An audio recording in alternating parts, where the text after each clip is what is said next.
The most terrifying and still unexplained experiences people have ever had. Don't forget to like and subscribe if you enjoyed it.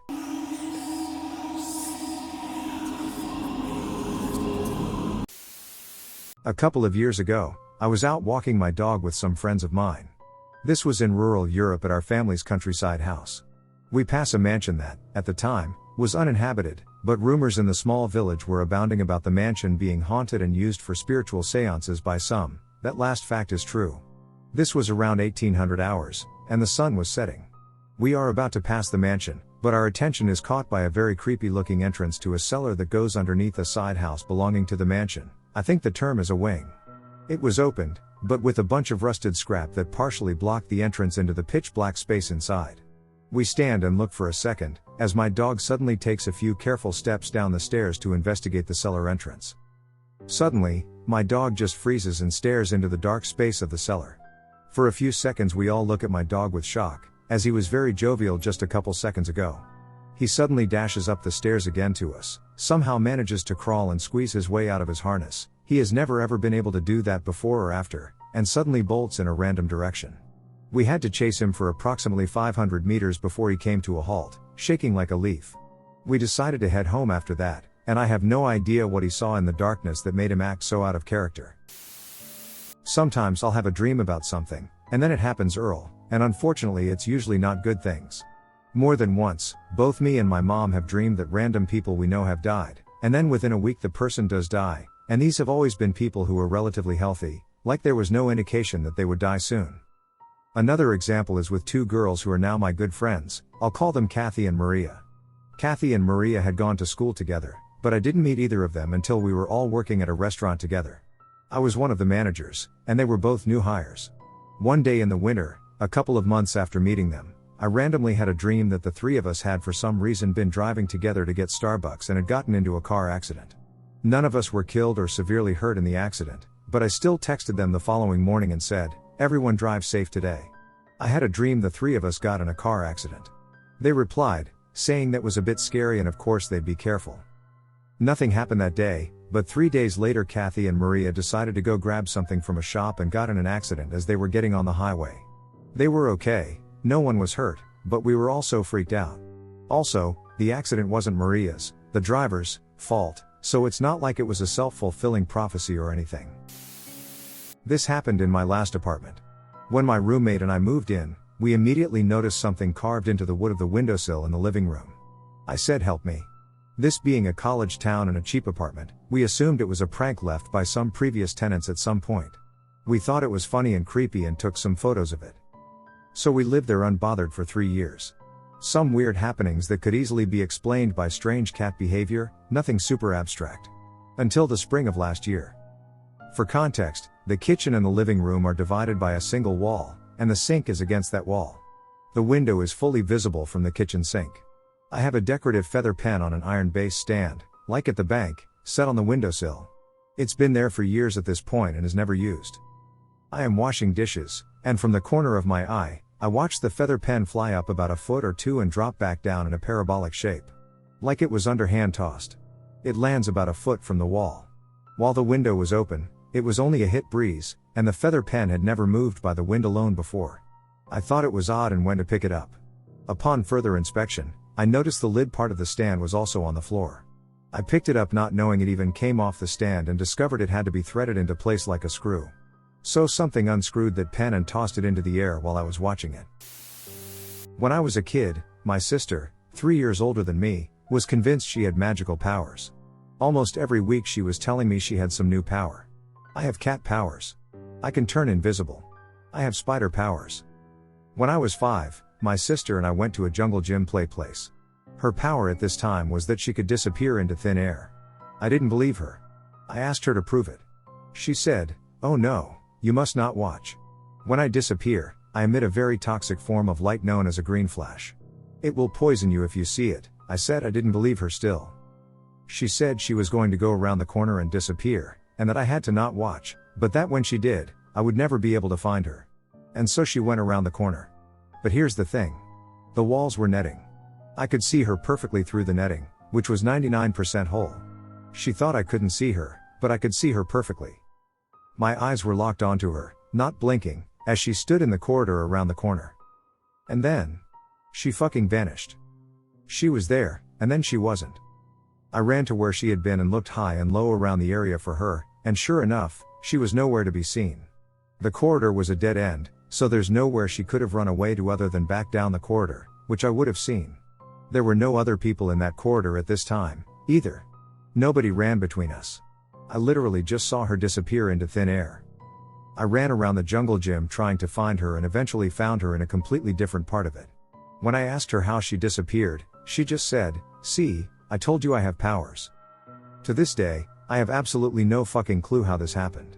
I can't even begin to work out what happened or how she did this. She was totally motionless when she disappeared. She didn't appear to move up, down, left, or right before vanishing. She was there, then she was gone. And I still have no clue how. When I was about 18 to 19, my family and I were living at this big semi-detached house. It had 2 floors, plus a basement and an attic. Pretty big, plenty of bedrooms. For some reason, I would always feel quite uneasy while in the house, like I hated when my family was out somewhere and I was there by myself. Anyways, this one night, it might have been around 1 to 2 a.m., I was half asleep and started hearing someone breathing next to me. My younger brother, about 9 to 10 at the time, would sometimes sleep on the pull-out bed under mine when he had nightmares or just because, so I thought, it's my brother, and went back to sleep. It took me about 30 seconds to realize he wasn't there that night. I freaked the fuck out, turned on the light, and the breathing stopped. I thought maybe I had been half dreaming or something and had imagined it, so I went back to sleep. But a few seconds later, there it was again. This kept happening throughout the whole night. I would turn on the light, and it would stop. Turn the lights off, and there it was again. I could hear it behind my head. It was honestly terrifying. Needless to say, I didn't sleep a single second that night. This kept happening nearly every single night for weeks. I could also hear footsteps around my room and in the attic, above my bedroom, at night. My brother also would say that he could hear someone walking around the house at night. Very freaking creepy. One night, tired of sleeping like shit and being terrified, I politely asked whoever was in my room, "Please leave my bedroom at night and let me sleep." I asked this super politely and out loud. And laugh at me all you want, but I kid you not, it stopped. I would say this every night before going to sleep, and it never happened again. I still felt uneasy as fuck during the 2 to 3 years we lived there for and would hear footsteps around the attic at night, but I could sleep again. Really fucking weird experience. I live with my grandparents. Sometime around January 2013, I went to sleep as the next morning I had a test to do, and it would be in a college here in my city. That night I had a dream with my uncle, where I met him at the entrance of that college and talked to him about tattoos and how I wanted to do one. Next morning I wake up around 6:30 a.m., and while I was leaving the phone rang, but as I was in a rush, I let my grandma answer and went with my grandpa to do the test. Later, when I came home, my grandma said that it was my mother on the phone and that my uncle had tried to kill himself that night, probably while I was dreaming with him. My uncle almost died, but he survived and lives well today. Then in October 2013, I had a dream where I was in a pool with a lot of relatives and was talking to my cousin and another uncle. We were playing with a ball and talking. Then I woke up with my phone ringing. I answered, and it was my mom. She told me that my cousin had tried suicide by throwing himself from a bridge. I mean, it was not exactly from the bridge, but the cliff that exists with the bridge. He had no chance to die, but he was pretty messed up and also survived. He has a family today.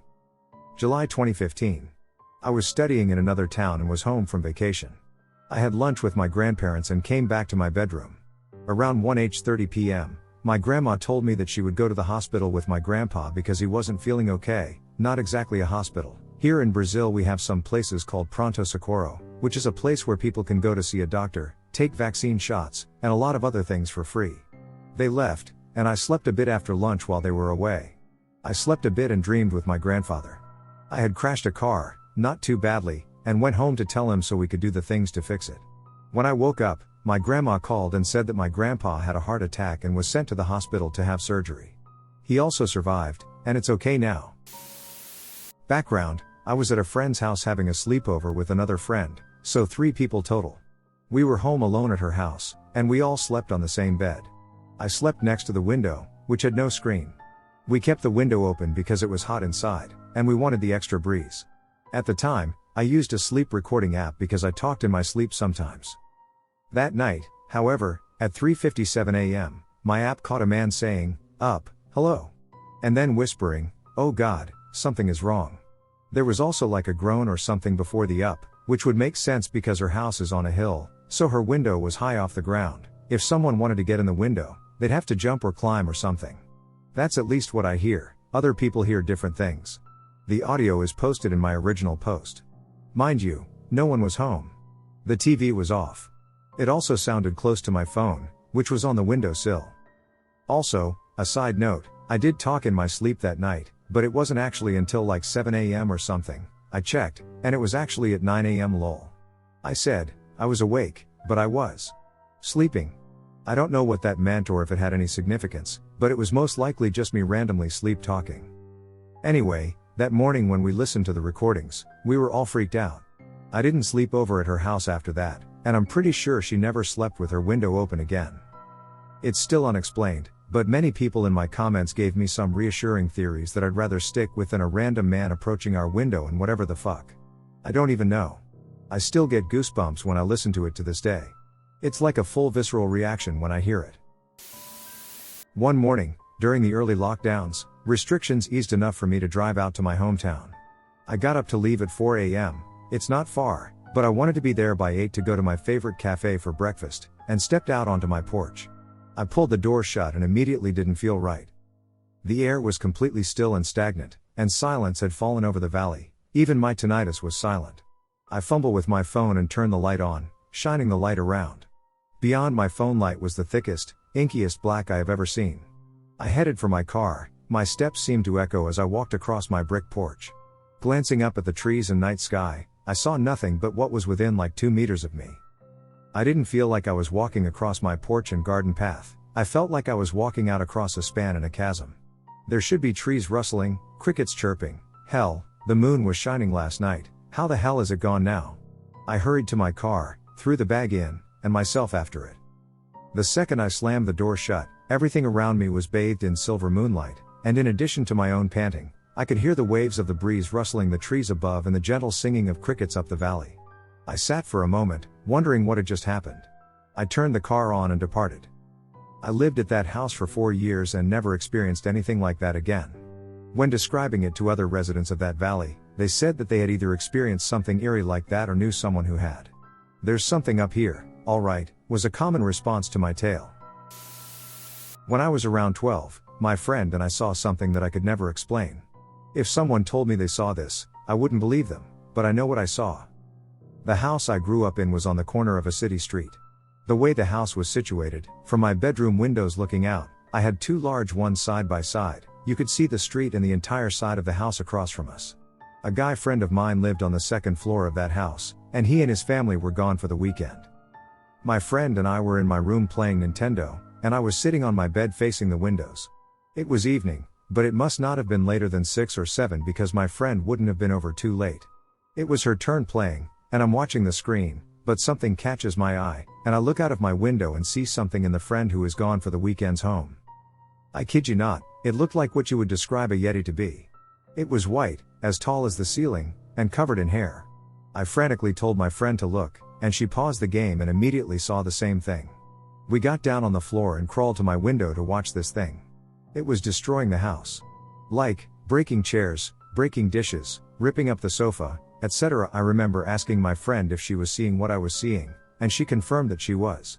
We watched this thing for a few minutes and then kind of started diverting our attention to each other in like an oh my god what the fuck way, and when we eventually looked back, it was gone.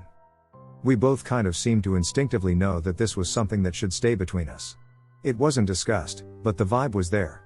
In order to get home, she would have to walk past that house, so she had her dad pick her up. I tried my best to sleep, but kept waking up and looking out to see if I saw it again, but I didn't. The next day, I was sitting outside my house waiting for the friend who lived in the house to come home. I felt I needed to be there when they eventually came running out of their destroyed home so that I could try to explain what we saw the night before.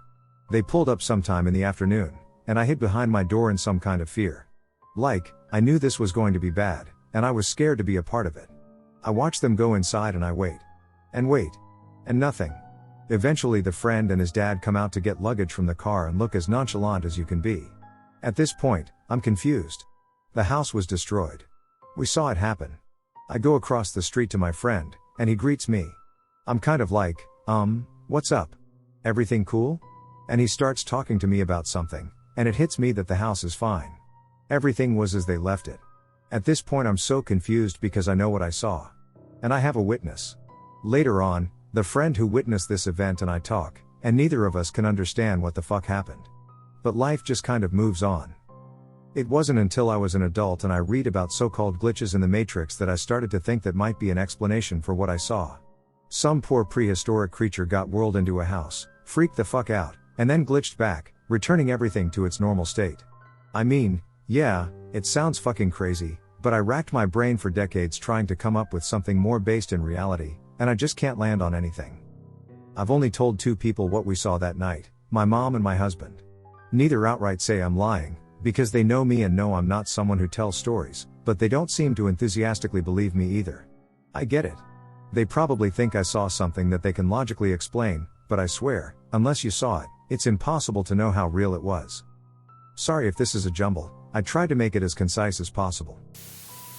When I was a kid, I liked to do mock radio shows and record them on cassettes. Mostly I was just talking crap, or I might put some music in between. On occasion it was me and my older brother. Sometimes I would just reuse an older tape and record over it, etc. Well, one day, a couple of years since I last made a tape with my brother, I found a tape that I really didn't remember using for radio shows, and when I listened to it, it was really scary. It was heavily distorted, very heavily distorted. It sounded like it was sped up, and I could hear 2 voices. One was high-pitched, like a child, talking all over the place, as a hyperactive or scared child. The other was deeper, like an adult, slowly speaking in the background, like a threat. I couldn't understand what they were saying or what language it was. The adult seemed to be saying caralho, which in Portuguese, my native language, is a swear word that is used much the same way as fuck is used in English, but with the speed, distortion, and pitch, I couldn't be sure.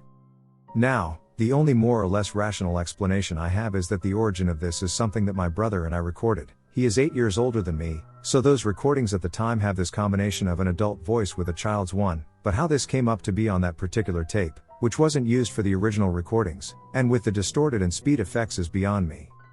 However, I could never be sure. It seemed odd. I didn't remember using that tape. I couldn't recognize the voices or what was being said. It just felt so creepy, like a child asking for help while an abusive adult was threateningly present. So eventually the heebie-jeebies got the best of me and I threw the tape out. I never really believed in superstitious things before this because I was raised religious. Always avoided certain occult things anyways though because I didn't want to faffo.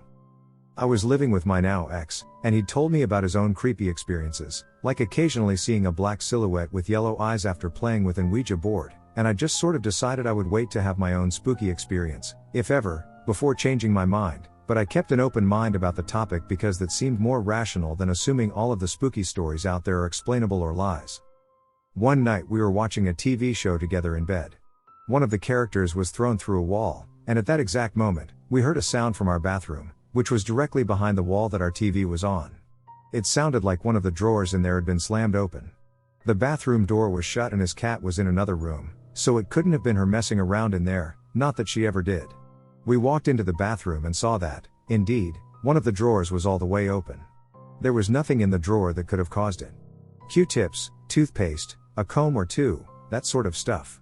Ever since then, I've concluded there are definitely forces out there that science cannot yet explain, and I will never mess around with things like Ouija boards or seances.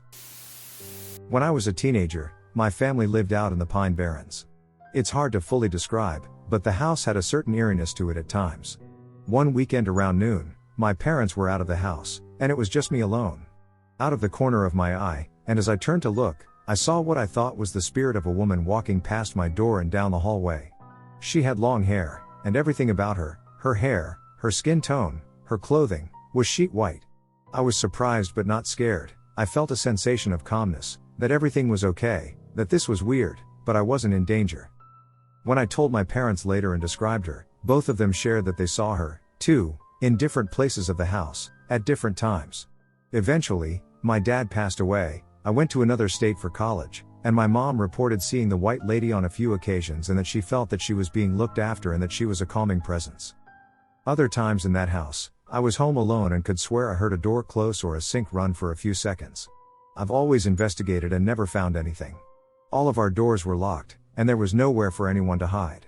Years after my dad passed, the strongest scent of cigarettes would waft through the house. He was a chain smoker, but nothing was touched or disturbed that would have caused it, and our neighbors were acres apart from us. We would always say it was his way of saying hello. The last thing I have to say about the house is that my dad used to joke that after he died, he'd come back and scare us by fucking around with things. The night after he passed, I woke up, and the hallway light was on. We always kept it off, but I figured my mom had gotten up to let the dog out and just forgot about it, or, in a worst case scenario, something happened overnight, like a pet getting sick, that required it to be on. So the next morning I asked her about it, and she had nothing to do with it, she thought I left it on. We both figured it was my dad playing one last prank. The scariest thing that ever happened to me left me traumatized for years, though no one ever believes me when I tell the story. It happened when I was 12 and visiting my cousin, who had just returned from a trip overseas. While we were playing outside, she asked if I wanted to see a new doll she'd bought on her holiday. It looked like an ordinary doll, except it could speak in 4 different languages. One of its commands was it would use the word mother in its sentences, saying things like, "I'm hungry, mother, feed me," or "I'm sleepy, mother, take me to bed." The doll ran on batteries, and eventually, my cousin turned it off and placed it on her bed. Being a typical 12-year-old boy, I picked it up by its hair and yanked on it, just for fun. And then, to my horror, the doll suddenly spoke and said, "Help, mother, this mean boy is pulling my hair, and it really hurts." I was so freaked out that I threw the doll across the room and started crying. My cousin was clearly spooked too, but she tried to reassure me by saying the switch probably malfunctioned and the doll had never actually turned off. 3 days later, she told me that she woke up the morning prior and the doll had just disappeared. She said her older brother had probably thrown it away, but nevertheless, I spent the next 2 years terrified that the doll would come back to hunt me down, Chucky style. I actually got panic attacks every now and then. I even had a plan. Every night, I'd line up all my toys, soldiers, monster trucks, dinosaurs, giant animals, stuffed animals, etc., and tell them that they were responsible for protecting me if the doll ever came for me. Now, 11 years later, my cousin has no memory of that day, but I've never been able to forget it. My friends always laugh at me when I tell this story, but it's something that's stuck with me forever. I have so many unanswered questions, like, how did it know I was a boy? How did it know I was pulling its hair? It told its mother that I was pulling its hair, meaning it could differentiate between different humans? How did it speak when it was turned off? And most importantly, how the fuck does a doll disappear overnight? I like to believe the whole event is just a false memory and is just my brain playing tricks on me. Okay, context. My tenants and I have been living in this log house for 1 year. We live in rural British Columbia, Canada. My now wife had a girl living with her, let's call her Bree.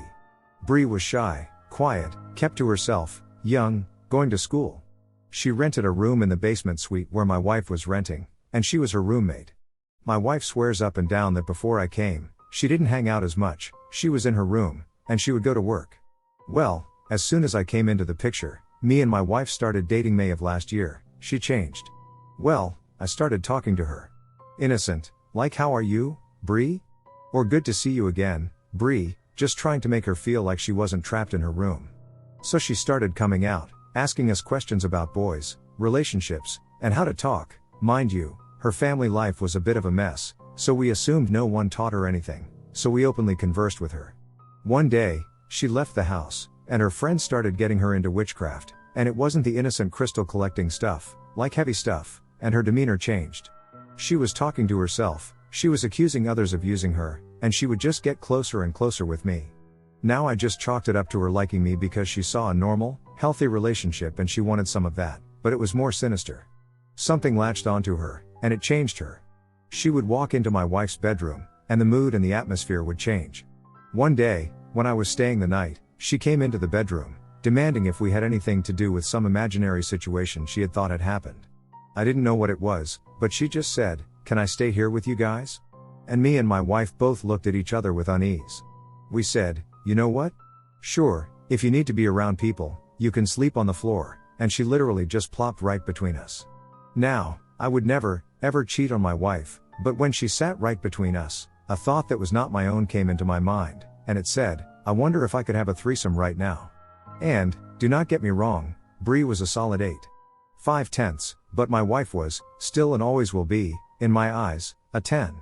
So I immediately said, "Alright, Bree, can I pray for you, like lay my hands and pray over you? Christian, by the way," and she said okay. We prayed, and immediately she wanted to leave. So she did. She went to her friend's house down the street. When she left, something stayed. I am talking growling, footsteps, lights being turned on, shadow figures, the works. I offered my wife to stay at my house for the night, and she said no. Fast forward a day later, pops into my wife's room, and sits down, holding a knife. Saying, "I'm not going to hurt you, I'm not going to hurt you. I promise." Wife, understandably, calls the ambulance and calls me. I rip over, they put her in the psych ward. Day later, we are cleaning up her room, just heavy. Me and my wife are fighting until we are done. We then leave the room, and we feel instantly better. Now, this story continues. Even now, we have heard people walking upstairs, the tenants have heard it, they have seen shadows. It's messed. But down in the basement, nothing. My husband and I had just moved into a shitty rental in an even worse neighborhood. I think this was our second full day. I was lying down with our toddler to take a nap. We have 2 big dogs, and he always naps with a loud fan to block out sounds of them stomping around or barking. Our bedroom was just steps away from the front door, but I didn't hear it open. I heard footsteps across the squeaky, hardwood-floored living room and a ring of keys being dropped on the counter. And then nothing. Our bedroom doors were closed with both dogs in there with us, so they didn't bark. I assumed my husband had come home from his friend's house to get ready for work. About a half hour after hearing the keys drop, I texted him to see if he was still home. He replied that no, he wasn't, and hadn't been home. I freaked out. Called him.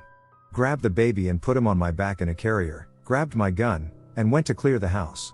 The front door was closed and unlocked, the door from the kitchen into the basement was open, and the door from the basement to the backyard was open. The gate in the backyard leading to the sidewalk was also open.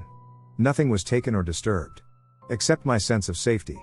I called the police, and they came to take a report, but nothing ever came of it, and we changed the locks that night.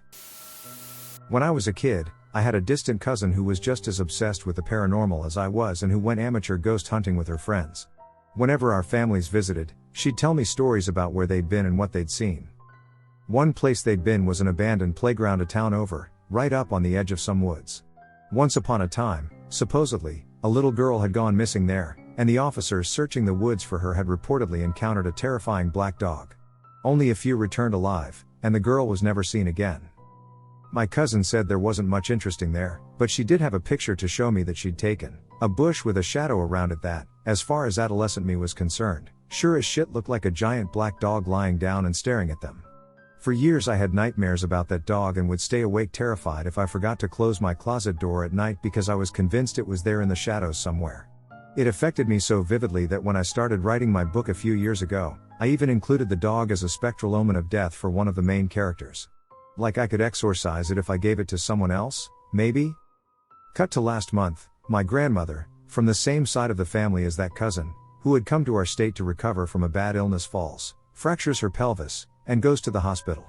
My family and I visit her frequently. One day I miss a visit, but my parents and brothers still go.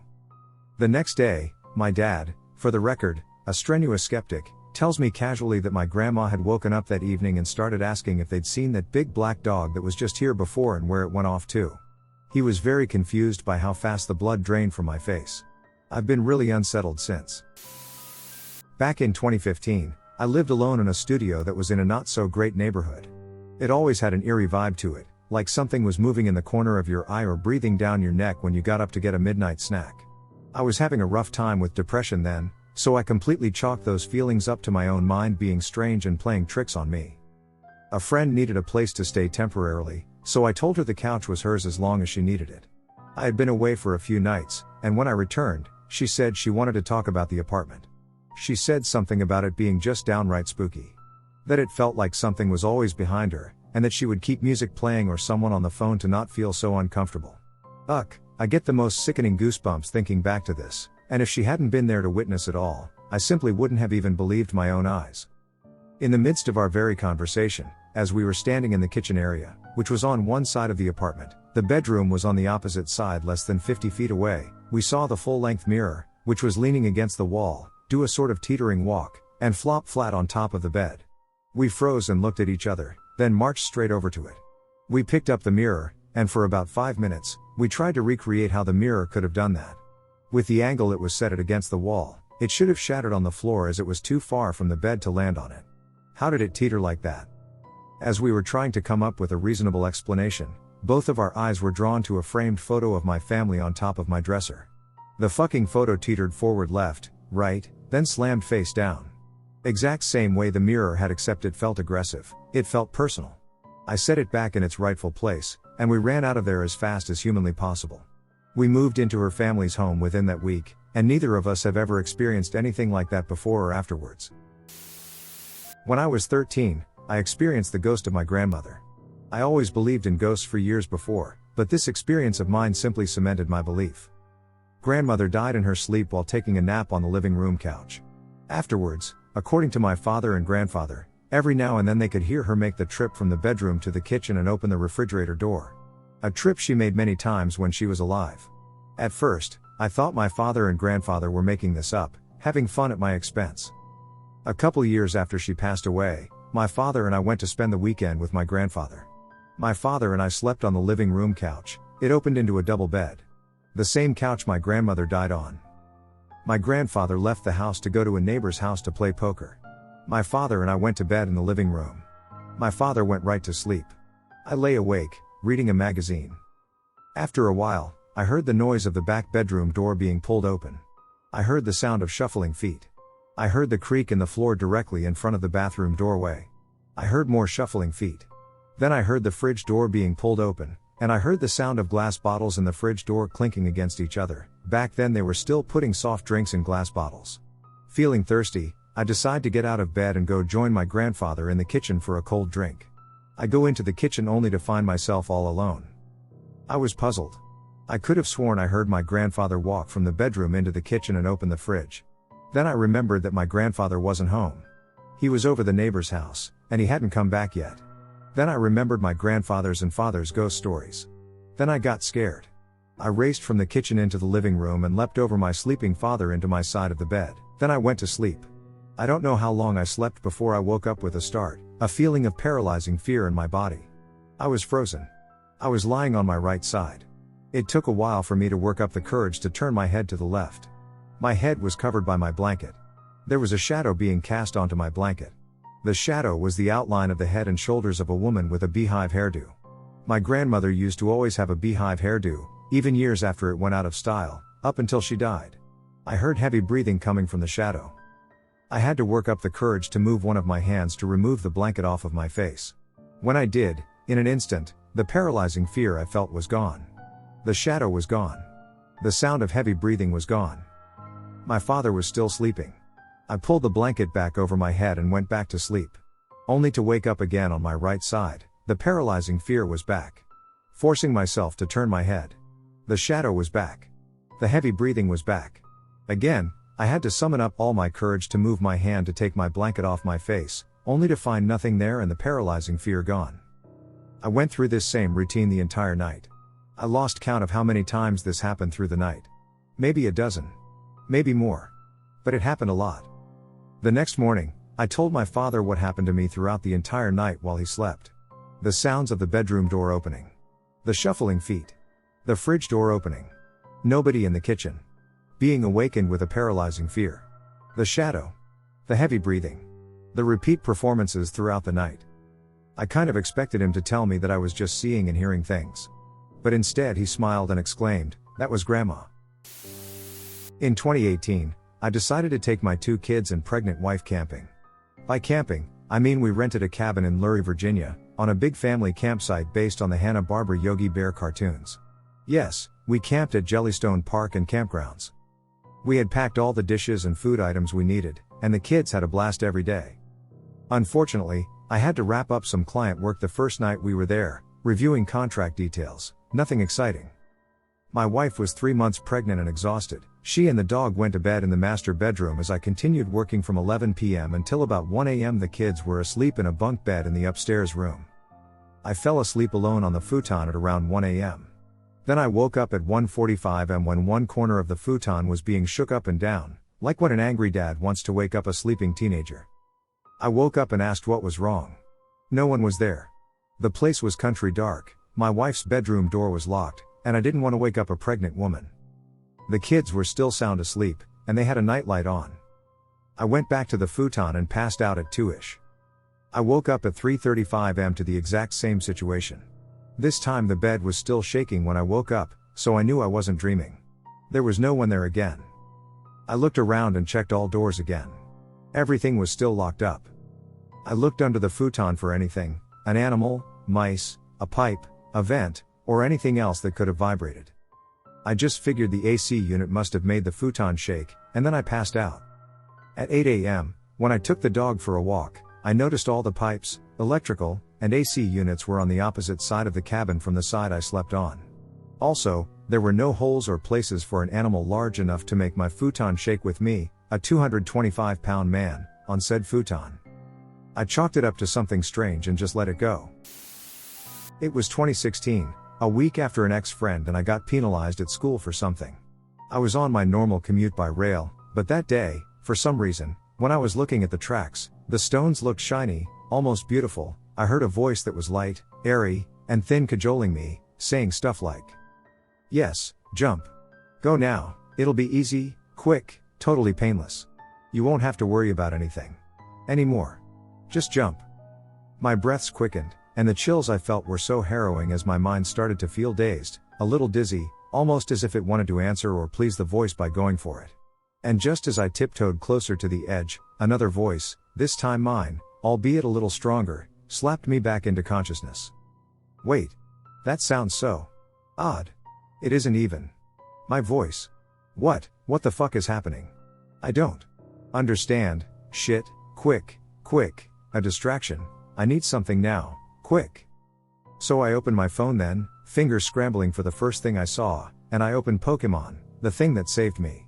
I kept playing it till the train came and I got in, and I brisk walked to my college counselor about my suicide attempt. He offered to call my parents, and I immediately said no and that I'd find something, a group project due that day, to help me calm down. Weeks later I told about the encounter to that ex-friend who's got his third eye open, and he confirmed it was a very dark, evil thing that tried to claim me. I was stunned, not because it was indeed a devil's ploy, but because of the way the voice sounded, so high and thin compared to how people usually hear low and deep voices. It's been a long while since then, but once I cut off that friend, who's prone to being vulnerable towards supernatural elements and became a toxic person overall, such encounters no longer found me. I did try to help that person once, but I think it was much better for me not to be around that person anymore. When my uncle died suddenly, the family was in so much grief because they weren't able to say their goodbyes and such. A family friend brought her niece, around 17 or 18 years/0, to the funeral, whom she claims to be gifted. Just to give a disclaimer, this woman was in no way related to the family and has never seen my uncle before. I was skeptical at first until she asked the family if my uncle was wearing a plain shirt and shorts when he died. He was, and she told all of us who were there that my uncle was there with us. She said she was looking at the person inside the coffin when she felt someone beside her, looking at the man inside. She tried to play it cool until he said, "You can see me, can't you?" She told us that he initially didn't know he was dead and was lurking around in their house until one of my cousins shouted to nobody in particular as she was locking up the house, "Pa, we're just going to the funeral home," and that's how he knew he should follow. She also told each of his children very specific details, like that business venture you were hesitant with that you talked to your father about, he says you should pursue it. Or, that bracelet you've always been asking him about, he says it's yours, and it's in the second drawer of his nightstand. In the end, we were all left amazed by this, but it was such a relief for the family members because they somehow felt like they were able to say goodbye peacefully. Towards the end of that day, the woman said, "He said you should put his glasses inside the coffin because he wants to wear them." They brought out his glasses, which were kept in a bag, and put them inside the coffin. The woman told us that when she saw him again, he had his glasses on and, a bit later, that he was saying goodbye because he could see the light. It was a sobering moment, and even though we could not believe what had just happened, we were at least happy the family got some closure. Not me but my dad. He's not the type who believes in ghosts and is also stone cold. I've never seen him flinch even once in the 33 years of being his son. About 10 years ago, he was on this business trip. We live in Thailand for context. He ended up staying in this old, sketchy-looking hotel, but it was late, and he didn't have much choice. He got his room. It was the furthest room from the elevator on the 4th floor. He took a shower, drank one can of beer, and fell asleep. It was around 9 p.m. 12 a.m. on the dot. My mother received a phone call on her mobile phone. It was my dad. She picks up, but my dad didn't say anything. She got worried, so she hung up and called him back. He picked up, he said he was sound asleep and didn't call her. He even checked the phone history, and there was no record of this outgoing call. Weird. But they thought nothing of it and both went back to sleep. 2 a.m., in my dad's hotel room. He woke up to a TV turning itself on. He just turned it off. A few minutes later, there's a sound coming from the bathroom, the sound of the water tap turning on. He checked it out, it was dry. This paranormal activity continues, and he was getting sick of it. He unplugged the TV and just ignored everything and went back to sleep till morning. I'd say that was the most classic move on the ghost part. It's basically the most basic thing ghosts do in every story. But the funniest thing is, it doesn't click to my dad at all that it was paranormal. He told my mom the day after, like, that night was strange, coming from a full-on haunted hotel room survivor.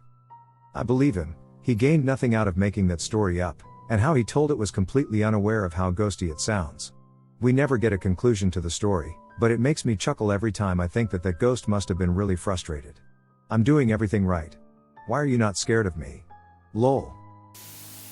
A few months ago, I stayed in a cabin with some friends we rented from Airbnb, and on the second night, I woke up to a soft tapping sound. At first, I thought it was just the wind, but then I realized it was rhythmic, like someone gently knocking on the wall. Curiosity got the better of me, so I got up and crept toward the sound, which seemed to be coming from a closet. I hesitated because we aren't allowed to mess with the closets or dressers at this location, but eventually opened the door. Inside, I found nothing but old coats hanging like definitely out of style coats I only ever seen in the 70-80s movies. I closed the closet, and the tapping stopped at this point. Feeling uneasy, I returned to my bed. Just as I was about to drift off, I heard it again, but this time it was coming from the other side of the room. I sat up, and when I told you my heart was racing, I could hear the heartbeat in my ears anyway, so I decided to point my cell flashlight in that direction. The light flickered, and for a brief moment, I saw a shadow move across the wall. It seemed like something not human. I bolted to my friend's room, shaking them awake, but when we returned, the closet was open, and so was my room door, which I slammed shut when running out of the room. We packed up and left a couple hours later, but honestly, I can still hear that tapping sometimes, echoing in the quiet of my mind, a reminder that some doors should never be opened. This will sound ridiculous. But, hand to God, this is a true story. I installed one of those foolish ghost detector apps. I had actually read some articles on how some people believe they can be of legitimate use, and some activity has been caught using them. I figured what the hell, even just for fun, etc. I consider myself a healthy skeptical believer, and I love paranormal stuff. I was sitting alone, out back of my 2-story duplex. Late afternoon, maybe 4 to 5 p.m. We have an old carport, and in an unused parking space we keep some chairs to sit out there in evenings, have a smoke, etc. I'm playing with the app. Just the word function, where it will translate electromagnetic whatevers into words. You can ask questions and try to get responses, etc. The words are announced by a digital voice. Anyway, after about a half hour and maybe 12 words had been spoken by the voice function, a very human-sounding voice came through the app. Through my phone, which I am holding in my hand. It was male, young, if I had to guess, maybe 16 to 22? It said, "Hello?" Just like that. Hello? As if someone were answering a phone. First instinct, I'm thinking I pocket dialed someone. But I was looking at the ghost app screen the whole time. I checked the call log just to be sure. Nothing. I go back to the app and go to the dictionary, where it stores the last 20 words or so spoken. Clear as day, it logged the word hello as the last goddamn word caught. I was deeply unsettled, to put it mildly. I deleted the app immediately and went inside and wrapped myself in a huge warm blanket and put on a cozy show. I don't know how else to explain it, but it still creeps me out. My friends and I went exploring in the caves in Lilydale as teenagers. They were and still are rumored to be haunted. But no one knew it at that time. We were about halfway in when this happened about 25 years ago. We were telling stories and laughing, and we could hear this faint clinking noise up ahead. My friends were curious, so we decided to go further. As we went deeper and deeper in the cave, we saw a light up ahead and could not make out where it was coming from. We started to see a figure, but it wasn't moving.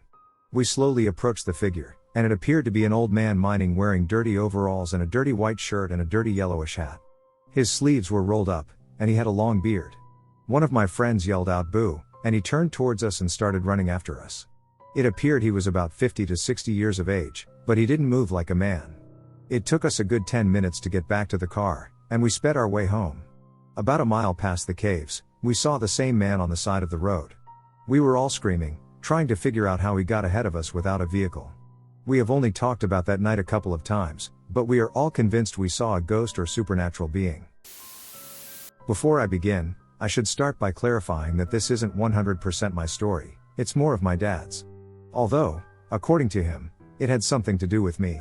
This happened back in early January 2020, shortly before the COVID-19 lockdown went into effect. It was late one night, and I was asleep in my bed as per usual, much like the rest of my family. Or so I thought. I awoke to the sound of my bedroom door opening, followed by footsteps approaching my bedside. I glanced over to see my dad cautiously entering my room. I could tell it was him because I had a nightlight that allowed me to make out the details of his silhouette. I didn't let him know I was awake and that I could see him, though. He leaned over my bed, tilting his head toward me as I lay there in confusion for a few seconds before he got up and left, closing the door behind him as if nothing happened. Eventually, I fell back asleep after dismissing the whole thing. The next morning, as I go downstairs to join my family for breakfast, everything went as normal until my mom told me and my older sister to take a seat in the living room, as there was something my dad wanted to talk to us about. Confused, we both complied and did exactly that. My sister and I sat on the sofa, and our parents sat opposite from us. It wasn't long before my dad began speaking, sounding absolutely dumbfounded as he did.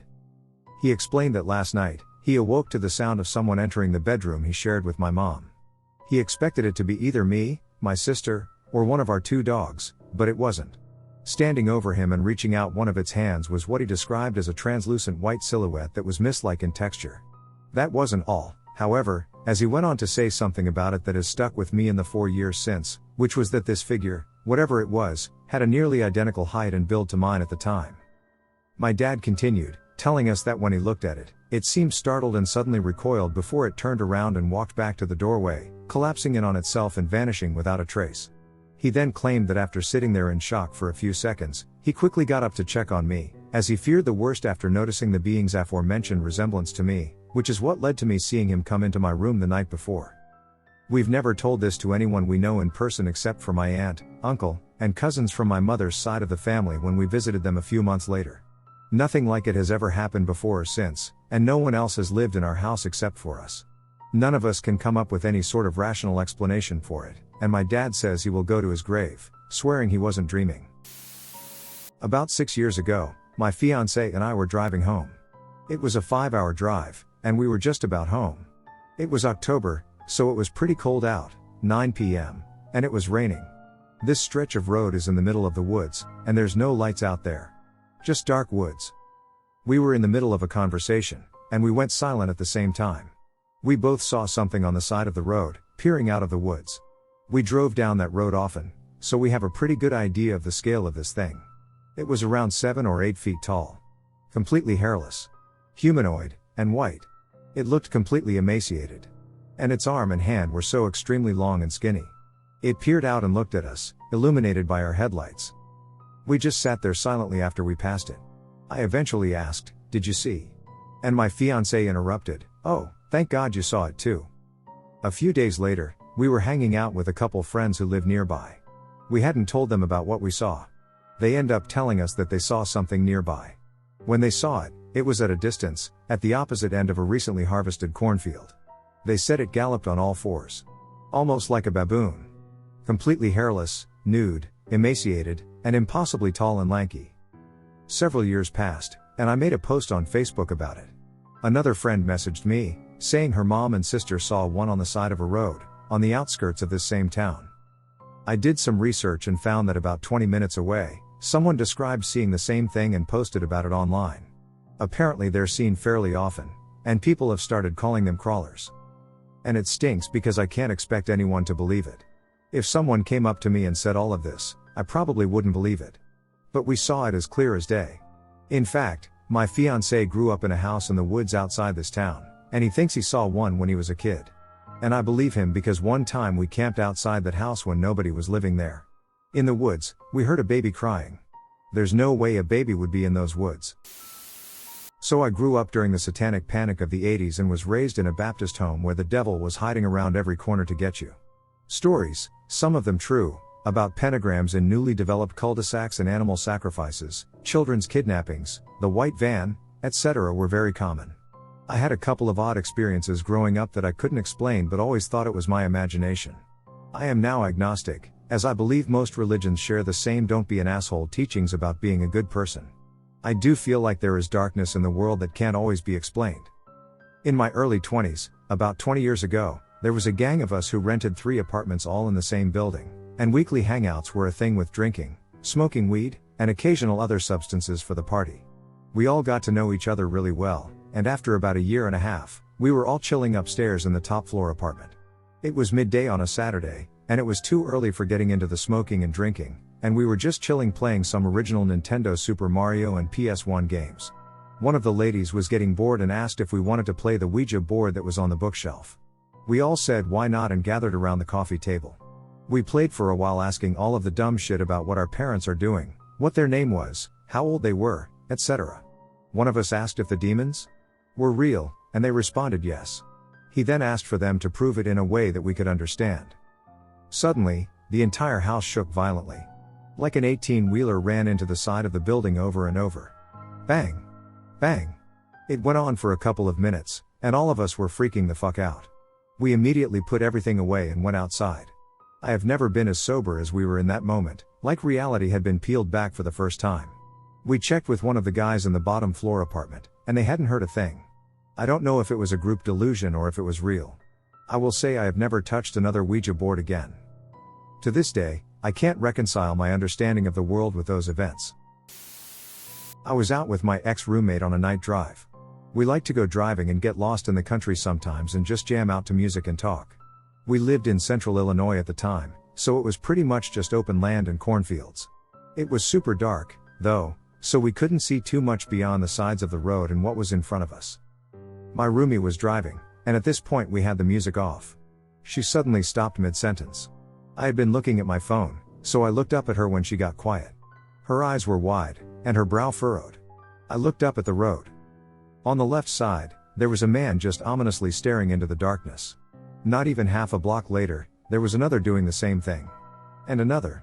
About 10 seconds pass, and we see another man, facing the road but still on the left side, staring into our headlights with this blank, almost psychotic expression. My blood ran cold, and I couldn't explain why. It was so unsettling, even though they were just people standing out there. After passing all of them, my roommate suddenly says, "What the fuck was that?" I said I had no idea, but I wanted to go home. I'm sure there's some plausible explanation, but that night still makes me shudder for some unforeseen reason. My roomie was creeped out too. There weren't any houses out there, just fields with a few patches of trees. No farm equipment, no mailboxes, cars, or driveways. Just empty darkness and fields. Twilight Zone shit, I swear. Okay, so this one still gives me chills just thinking about it. I will say that, to a point, I believe in paranormal stuff. I have had too many creepy and unexplained things that I can confirm with others happen. However, I try to be very skeptical and always try to find the most reasonable explanations. This happened about 25 years ago. I was 7 or 8 years old. I was lying in the top bunk of the bunk bed I shared with my twin brother. We had an attached bathroom, and the only light coming in the room was the light emanating from under the bathroom door. I was laying in bed, listening to my brother cry as my dad tried to remove a splinter from my brother's finger.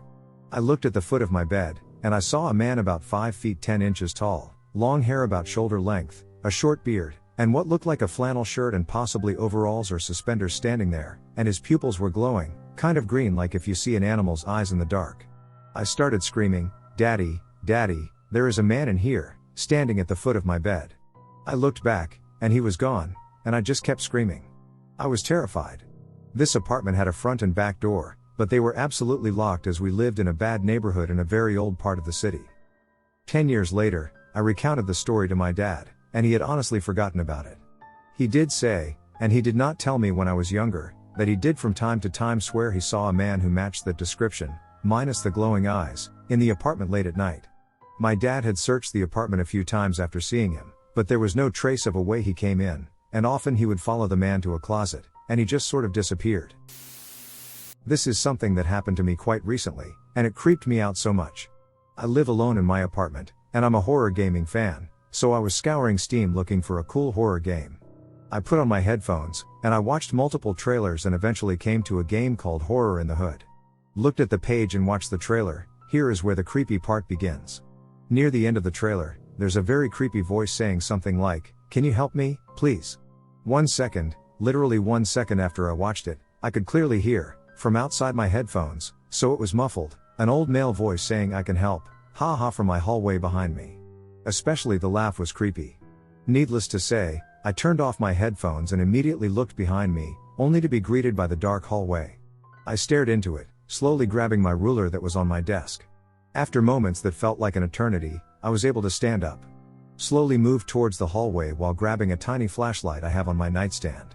I flashed the hallway from a distance, but there was nothing.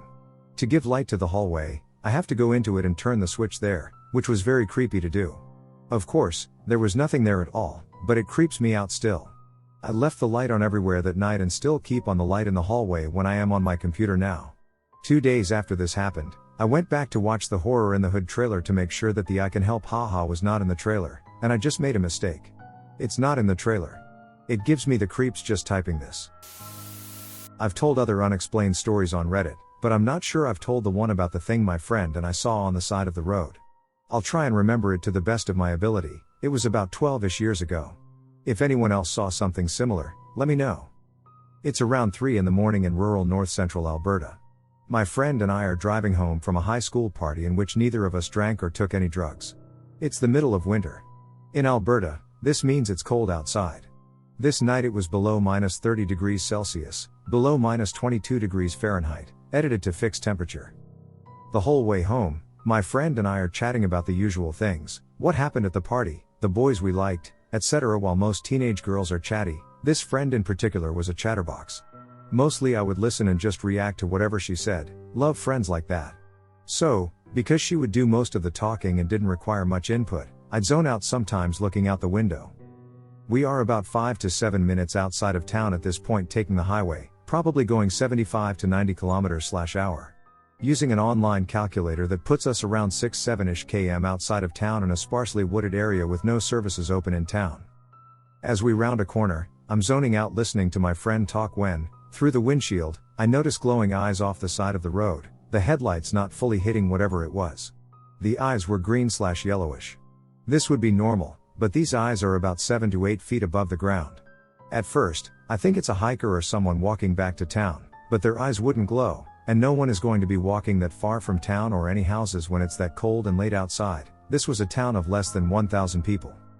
As we drive closer, this thing appears to have goat-like legs, is very heavy set, and stands on 2 feet. Its arms drop down by its side like a person's, and it appears to even have some kind of dark clothing on the top half. It had something like goat-like horns that curved but went upwards. At this point, my blood runs completely cold, and I have a full-fledged instinctual freeze response, hair standing up on the back of my neck. I remember hearing my own disembodied voice think, I shouldn't be seeing this. This is wrong. I even teared up. We passed by it relatively quickly, and I can't stop thinking about what that was. My perception of time was kind of weird after that due to panic. But now the lights of town are in front of us, and I realize my friend isn't talking anymore. I turned to my friend and sheepishly said with tears still in my eyes, sorry, what were you saying? I must be going crazy, but I thought I saw something back there.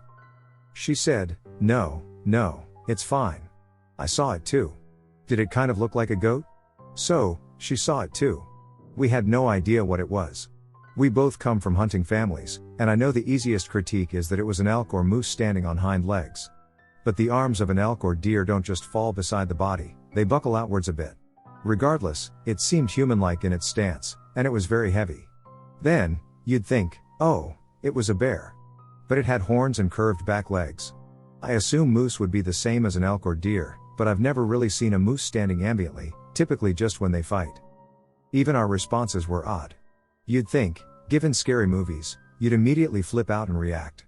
Both of us kind of just got entranced and terrified for a while, blood running cold. While the friend and I don't talk anymore, we talked about it a few times in the next few years while we were still in contact.